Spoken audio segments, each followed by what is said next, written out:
This guy was stalked by a skinwalker. I don't know if I think it's a skinwalker exactly, but it's definitely some sort of weird entity. There is some crazy stuff going on. Please watch this. 4 parts to this. He has 4 parts. He might do more parts. Who even knows? So make sure you follow him. He's tagged below. But check these out. You guys have been tagging me in this. Let me know what you think this was. Good morning. It's 5 a.m. Let me tell you a very scary story about how I was stalked by what I think was a skinwalker. This isn't a funny story. This isn't anything like the Sharon Tate story. This is something I've never publicly talked about, and to this day, I just still can't explain. So, where I used to live when I was a little boy was an area of Temecula known as Deleuze. It's this like hilly, mountainous area that sort of overlooks the Temecula Basin. And Deleuze is surrounded by oak and avocado groves. So it's dark, and there's like all these like kind of gullies and canyons and stuff like that. And my brother and I would explore them on our bikes. But even before then, I have lived in Deleuze twice in my life. Once when I was a little boy from like the ages of like 0 to 5 to we moved, and then I was there from like ages 10 to 12. Anyway, so the first time in Deleuze, something that just I've never been able to explain, and this all kind of factors into the same thing. When I was a little boy, in the first house that we lived in, we lived on acreage. Like, we had a couple acres deep in these groves. I called it the big house because it was just a big white house. And so I would always hear voices in the trees. And I was like a very precocious young child, and so I would talk to them. But they were talking to me in a language that I never understood. I never could figure it out. And when we started to explore the property more, as my brother and I grew up, we found arrowheads. There was a little creek that ran next to the house, and we found arrowheads and like artifacts. And so like there was also this like giant stone in the backyard, like deep. And it had these like holes, like where someone would take like a stone and like grind like corn. But I could never get over the fact that whenever I would be by myself in the backyard, I always felt like I was being watched. And so one night when I was a little boy, I asked my dad in the middle of the night to walk down to the kitchen with me and get a glass of water. And we had this really big plate window in the kitchen, and staring back at me were these giant orange eyes. And I have never been able to like describe the fear and the dread of seeing these unblinking giant orange eyes. It was probably an animal, honestly, but you can't rationalize that when you're like 4 or 5 years old. Even now, whenever I have nightmares, I genuinely see those orange eyes. So that's sort of the first part of this story. Just setting up of like, Deleuze has a very ancient, weird energy that I can't explain. Second time that we moved to Deleuze was the time that I am still just terrified to even talk about publicly. Let me grind this coffee 1 second. So after my father passes away, my mom and my brother moved back to Temecula. We find another house in the Deleuze area because it's just where we know. And it's a pretty cool property. I have neighbors now, like kids my age and that I can hang out with. I really like this place that we live. And so one day, my brother and I are riding around on our bikes, and we find this area kind of near our house where there were supposed to be some other houses built. And in this grove of oaks overlooking a canyon, there is a tree house. And we freak out. We have always wanted a tree house of our own. And it's very clear that this has been abandoned, like years and years ago. The wood is kind of rotten. The everything is sort of like dilapidated. And the thing with that is there's a lot of rust. And so like you can already smell this like very like tangy, rusty smell in the air.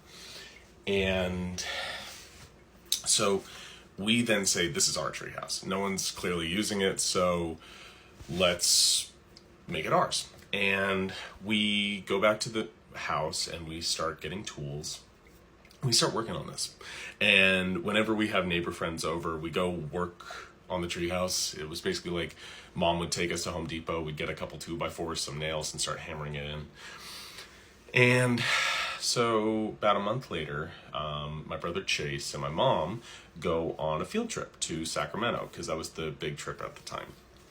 And so I'm staying with some neighbor friends and their son, Taylor.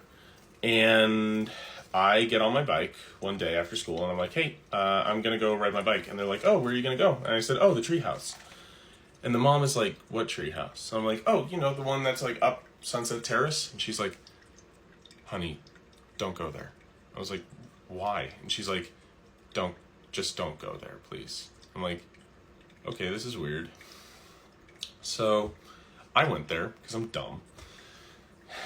And when I get there, there's a kid. There's a kid just working on the treehouse. And I've never seen him before.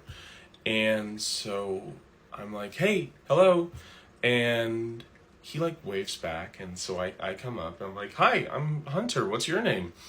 And he says, I'm working on the treehouse. I'm like, yeah, I see that. That's cool.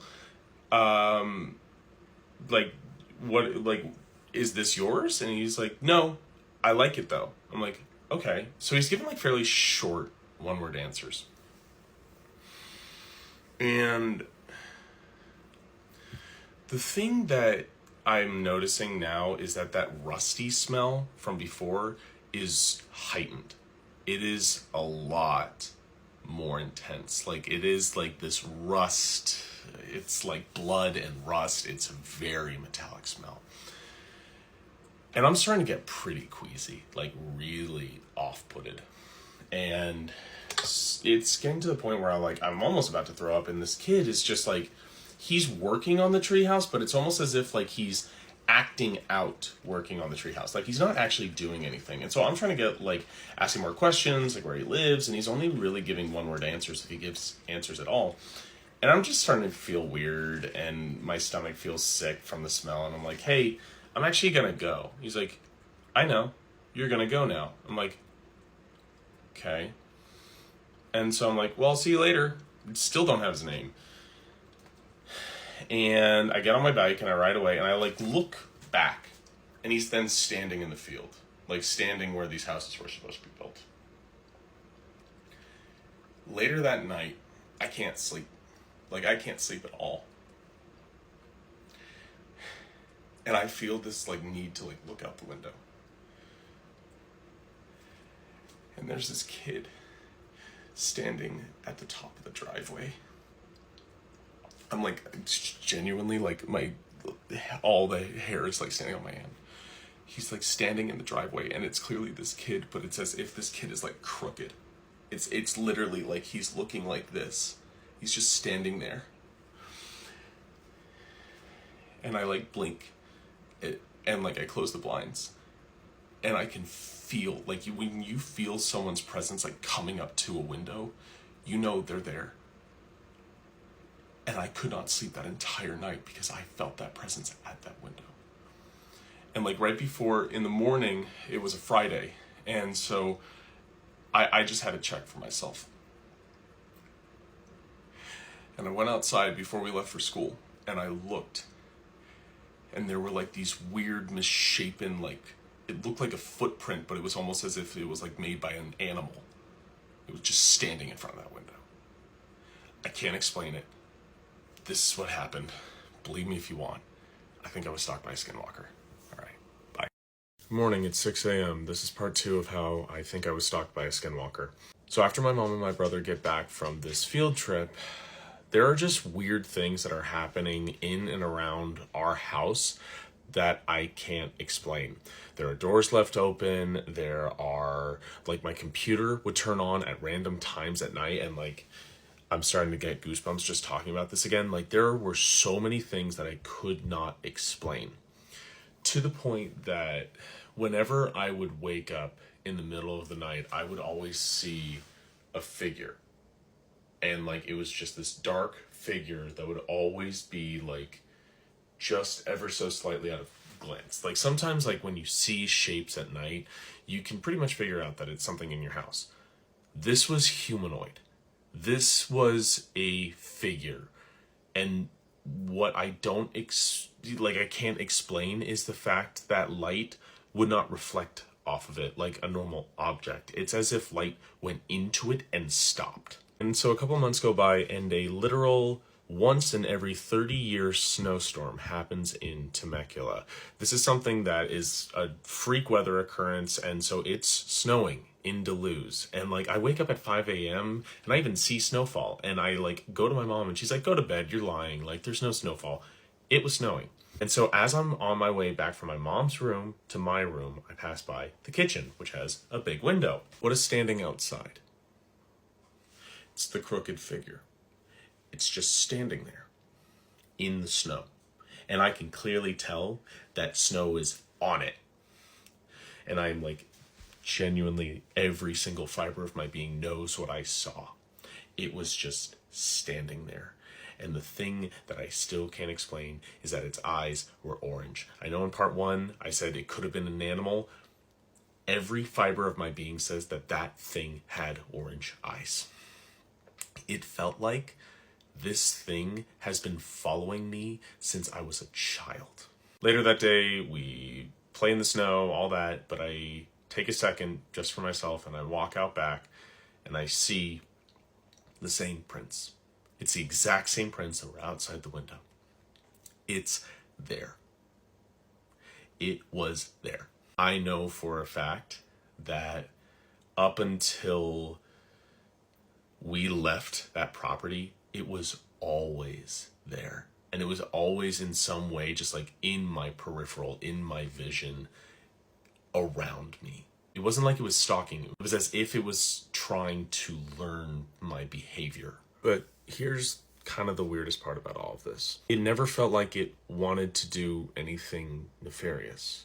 It always felt like it was curious. Like it wanted to know more. It wanted some amount of a connection. Like it, in a weird way, it felt like it wanted a friend. Yet the way and the manner of how it was occupying my space was terrifying to a 10-year-old. And so a couple years later, when we go to sell the house is emptied at this point, and I'm just like walking around. I don't know where my mom is, and my brother is somewhere on the other side of the house. And I hear the voice from the treehouse just call out saying, "Goodbye." And it's always as if, because then I start trying to follow the voice, like, where is this coming from? I'm trying to like run around. I'm trying to like find it. I can't find it. There's a little shed on the property. Cute little shed. And I go outside and I see the boy from the treehouse. Whatever that I saw all those, months ago.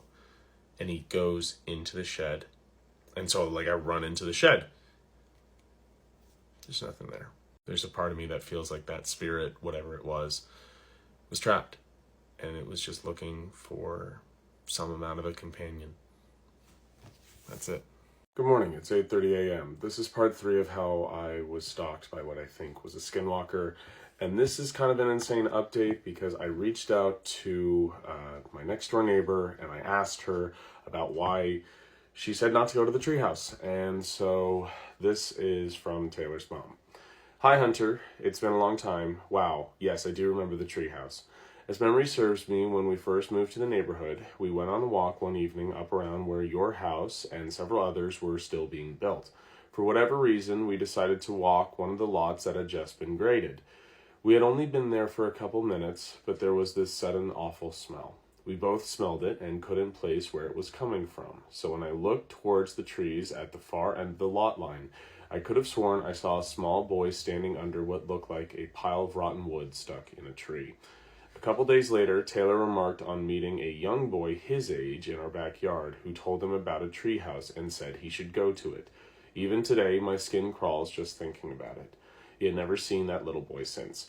I watched your video. Yes, I think that was the thing Taylor and I both saw. Give all my love to your mom and brother. May God bless you and keep you safe. I can't explain this, man. Neither can she. If there's enough interest, there's a part of me that wants to go back and just show that this thing exists. But, you know, as I've been reflecting on that time, more and more events have started coming up. So if there's more interest, I'll do a part 3, but I have to get ready for work. So there you go. That's why she said not to go to the treehouse. Good morning, it's 11 a.m. This is part 4 of how I was stalked by what I think was a skinwalker. And this comment right here summates one of the scariest and weirdest parts of this entire story that I totally forgot about until this popped up. Any time that something weird would happen in and around Duluth, so voices in the trees, seeing this little boy right before we moved out, or just in random times during the year, there would be the sound of drums that would just echo through Duluth, through the canyons, through the trees. And I could never place, and like I'm getting goosebumps again. It was as if it sounded like someone was preparing for war.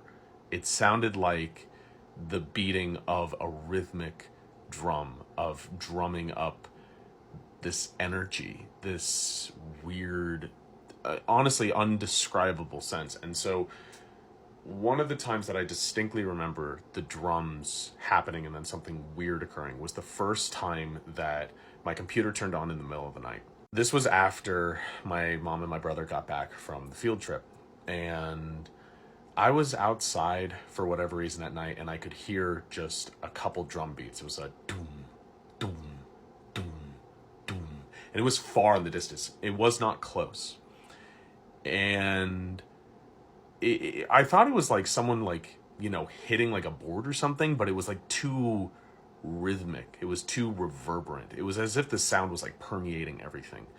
And so later that night, when I'm falling asleep, I see this figure just kind of walk past. And so where my bedroom is, there's a hallway, and then there's my computer right here. We had like this little like alcove nook. And so there were 2 computers. There was my brother's and there was mine. And so I'm looking through the door. My bed's here, doorway's here, and this figure just walks past. And as he walks past, or it walks past, I don't know what it is, it like stops and it clearly turns and just looks and stands and watches. And I like, it feels like we're having like a 20-minute stare off. And then it just walks away. And so I get out of bed and I look, there's nothing there, but I turn around, and like right as I turn around, another like shadow or whatever like goes out, like it was waiting in this doorway and leaves. And then when it leaves, like there's the Windows XP like turn on sound, like doo doo doo doo, and like my computer boots on, and I can't explain that. Like I was nowhere near close to the computer, and it just turns on, and it's like midnight. And so my mom comes out of her bedroom and she's like, "What are you doing awake? Go back to bed. Why are you turning on your computer?" I'm like, "I didn't turn on my computer." And she's like, "You're lying, go to bed." The drums are something that I know exactly what they sound like, and they were the precursor to everything. Everything, any time that something weird happened, there would be a rhythmic beating. There would be something in the air after this doom, doom, doom, doom. It was always 4. There was always like, it was 4 or 8, which is really weird because like my OCD is like 3, 5, 7. So yeah, I wish I could explain a little more about these drums, and I'm gonna try and remember more of these stories of like just weird things that happened during this time. But the drums are something that I just can't explain. Okay, have a good day.